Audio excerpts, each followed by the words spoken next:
Welcome to today's episode number 113. I'm Kathy Rotes, and I'm really excited to think differently with you today about our mind versus our brain.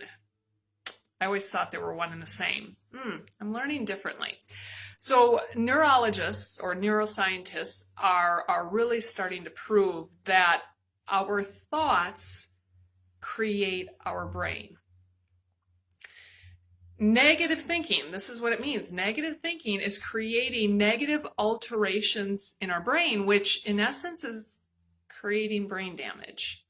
I mean, this is some powerful stuff. This means that we are killing our brain. We're creating our own brain damage. It's not always because of a fall or a strong hit to the head or because we're born with it. It's truly a choice. It's truly something we're creating within ourselves. Now, our thoughts create this chemistry in our bodies, and this is something I've been preaching and teaching forever. And if you're watching me on YouTube, you can see over my shoulder here is the thought cycle image. So if you're not seeing this visually, our thoughts create our emotions, which create our actions, which create our results, which recreate or reiterate our thoughts, and the cycle continues in a clockwise motion. Our thoughts, the whole cycle cannot go backwards. The cycle is always clockwise, so we're always following this pattern. And when we think, the cycle says it creates emotion. So it's creating this chemistry within our bodies. It's creating the energy within our bodies. Every single thought that we have impacts every cell of our body. I know that I can have certain thoughts and I might cry. I might laugh. I might get angry. It's creating different chemicals to be released. It's creating different temperatures in my body, different actions like my fists will clench or my jaw will clench. Our thoughts are powerful. Do you realize this? I preach and teach this in the online learning program. You have superpowers. This is our number one superpower. If we can grab a hold of the power that we have within us, we can recreate our brain. We can enhance our brain. We can keep our brain healthy. Now, our brain and our body and our heart, these are organs. We can see them on scans. We can see our body, right? We see the muscles. We use all of these tools. We can see our heart, the health of our brain with certain scans. And our thoughts are created in our mind, which actually is not an organ. Our mind is not our brain. So what's the difference here? What's the difference between our brain, which is an organ, and our mind? Okay, let's dive into this a little bit. I've been doing a lot of studying, a lot of researching, a lot of listening, a lot of reading. I'm just always intrigued with this. Our brain, this little organ up here in our head, actually is very kind of stupid, okay? It's our mind that will make it smart, but our brain does what we tell it to do. So if our brain says it is 100 degrees outside, I'm hot, I will start to sweat, even though it's actually 44 degrees here in Dubuque, Iowa right now. But that's how dumb our brain is it believes what we tell it. We cannot do anything in life without our brain. We can't be alive if we don't have our brain. Our mind actually, though, is what keeps us, I guess aliveness is the best word I had. It's what keeps our brain going. So the mind uses the brain and the body to function. The mind makes our brain do things. There's the mind, there's the brain, there's the body, there's the heart. The mind isn't anything tangible, and this is what the biggest challenge is. This is the biggest struggle, is our mind isn't anything tangible, but yet it's what keeps us alive. It's what keeps us going. It's what keeps us connected and making choices and growing and learning and living. It's actually kind of like the energy. Our mind is the energy that's around us. I think scientifically they call it biofield. There's a biofield around us. Have you ever walked into a room and you just felt, the energy is off, or there's a bad vibe, or there's a bad energy here? That's That's real stuff. Okay? There's, all these minute little atoms okay, here's where science, I'm not good at these words, but there's all kinds of things bouncing around in the air that we can't see, but we still know they're there. Hello, that's why we have Wi-Fi, because there's stuff bouncing around the air to bring us the connection that we want for the internet. So there's stuff we can't see. There's stuff that we can't have tangible. It doesn't mean it's not there. All right, so we don't see our mind, but we do see the product of our mind. So what does that mean? Well, we can't see the gravitational field, but we know it's all around us, and we know it's in us because I'm standing right here and not floating around. So we don't see the mind, but we see the product of the mind. And when we have a strong energy, maybe an excitement, maybe an idea, and we're running with it, the energy is felt amongst everybody who's in that same field with us. There are pieces to our mind, okay? There are pieces of our mind. The first piece of our mind is actually like the smallest piece of the mind, and it's called consciousness. Less than 1% of our mind is consciousness. It's the smallest piece of our mind. It only really operates when we are awake. When we're sleeping, there's no consciousness happening, okay? It's a very slow process within our mind. And really also it only takes in certain things that we want to focus on. Thoughts come in and out of our mind, a thought per second, if not more than one thought per second. We choose what we want to focus on. That's consciousness. We choose what we want to focus on. Even if they're like really awful thoughts, we're choosing if we want to focus on those thoughts.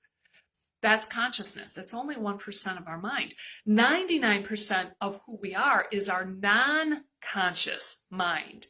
This is the largest part. It operates 24/7, whether we're awake, whether we're sleeping. What's happening is it's taking in everything around us, whether we see it or not. So it's constantly probing and absorbing, and it's really allowing us to truly function.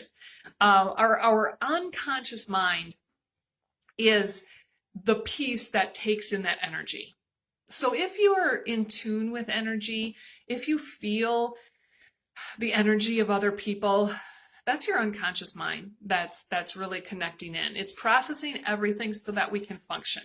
If it processes that we're falling, we're going to catch ourselves, right? I didn't see the dog the other day, tripped over the dog. My unconscious mind saw it already. It already felt it. It's what helped catch me. And granted, my muscle mass and my body helped catch me too, but that's the unconscious. That's just staying in tune. It's allowing us to function here, okay? Our thoughts, they come from our unconscious part of the mind. Remember, the unconscious part is 99% of who we are. Our thoughts really do come from that section. So here's some details here, okay? Thoughts come with a lot of noise. The noise is emotion. The noise are behaviors, perspectives, how we feel in our body, if we have a headache, if we're feeling kind of if we have allergies, if we're feeling cold. These are all, this is all the noise that's happening and affecting our thoughts, okay? These are warning signals. My friend Lisa Bilyeu wrote the book Radical Confidence, and she has a podcast, but she said something so powerful that we need to pay attention to these warning signals. We need to pay attention to our negative thoughts because these are not our kryptonite. These are our superpowers. These warning signals, these negative thoughts, these emotions, these perspectives, these are warning us of things that maybe we should hone in on a little bit. Maybe we should rephrase. Maybe we should think differently. So we gotta pay attention to it, right? We need to dial in to these warning signals and find a thought that the signal is attached to. Okay? Find the thought that signal is attached to.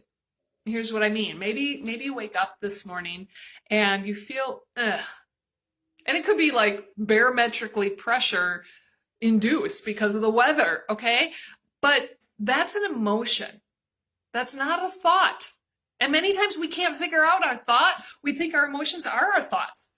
Well, here, I'll throw something even bigger at you. Where do our thoughts even come from? Well, I teach so many times that our thoughts come from circumstances in life, and those circumstances are neutral. Everything that happens is a neutral circumstance. We choose how we want to spin our cycle, our thought cycle. We choose how we want to think about it. And many times we cannot truly define our thought or the circumstance. We get them all confused, and sometimes it's really the emotion. The emotion, the actions that we take, those are those warning signals that we need to pay attention to, because they are going to help define the thought. They are attached to a thought. We can deconstruct and reconstruct our thoughts into something that's manageable once we fully define them and categorize them appropriately. Okay, here's something too. I said earlier that our thoughts come from neutral circumstances. And many people don't agree with that.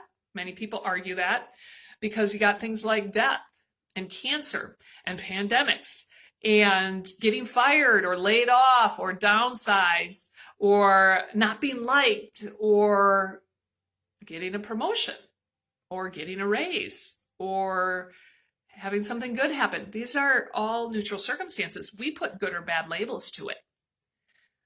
These circumstances, we choose how we want to handle it. You know, our stories happen to us.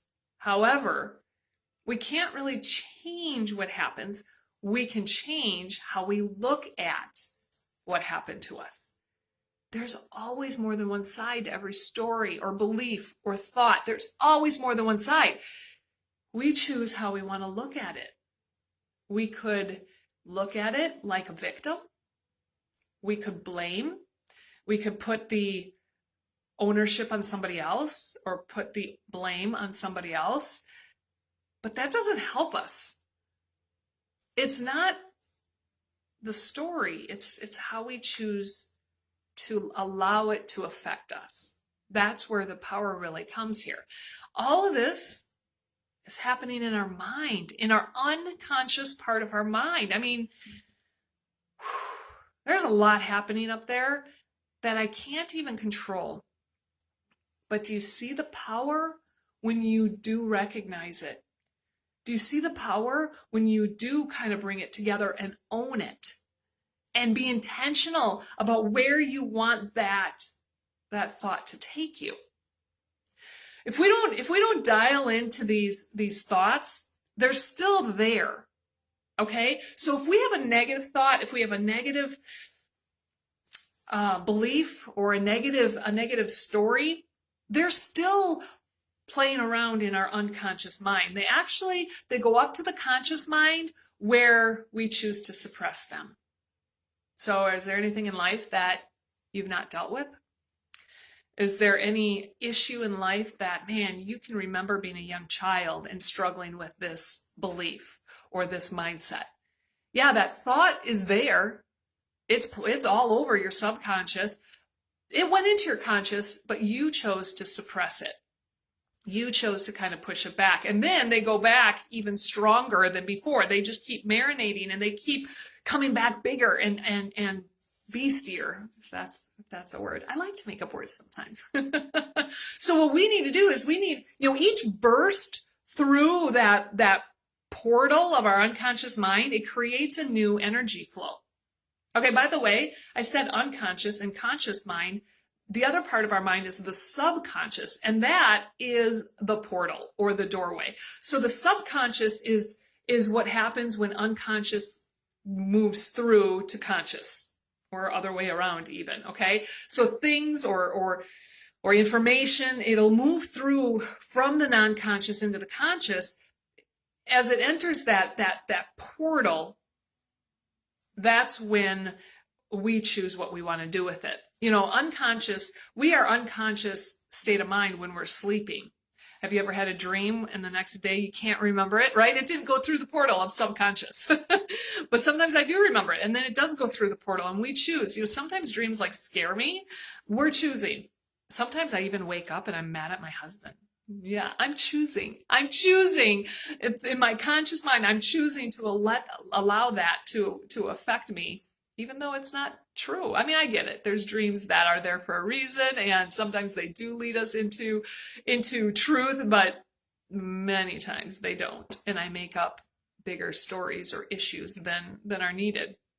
But you see how we've got conscious mind, the smallest piece, the subconscious is the biggest, and then, I'm sorry, I said that wrong. The conscious mind is the smallest piece, the unconscious is the biggest, subconscious is the portal that passes thoughts through. And our mind, we choose what we want to dwell on. We choose what we want to really think about. You know, we are intelligent beings. Okay, we are intelligent beings, and these aren't programs, these aren't pre-recorded computer systems. We are choosing what we want to think, how we want to live, what we want to believe. And there's always another way to believe. There's always a way to think differently. So we need to pay attention to those warning signals so that we can take advantage of that energy and we can make those choices, almost reduce the size of toxic thoughts, because that's going to reduce our brain damage. I said earlier that neuroscientists are proving that our thoughts are creating our brain. Our mind is creating this organ. I mean, we're going from arbitrary to concrete, like subjective mind to the objective brain. They're seeing connections connect or disconnect. They're seeing brain damage create because of our thoughts. So grab a hold of this, my friends. Grab a hold of this and own your thoughts. When you say something like, well, why is this happening to me? Or whose fault is it? You know, that's not owning your life. That's not owning your situation. That's putting blame elsewhere. And that is not the best for your brain. That's not the best for your health. Remember, brain, body, heart, they're all connected. And so is our mind. So as you really ponder this some more, as you continue to dig into those warning signals that are happening in yourself every single day, continue to remind yourself, continue to remember that our thoughts really are creating our brain. Where do our thoughts come from? Neutral circumstance. If you think it's a bad circumstance, it's because you're labeling it as bad. So what truly is that action or behavior that you're taking? What are the emotions that you're experiencing? And what are the thoughts that is putting it into that category? Choose positive. Choose positive, choose empowering thoughts so that you don't create any brain damage. So that you don't add to, for me, so that I don't add any more brain damage to what's already there. You know, I do a lot of reading and studying off of Dr. Carolyn Leaf. I love her work.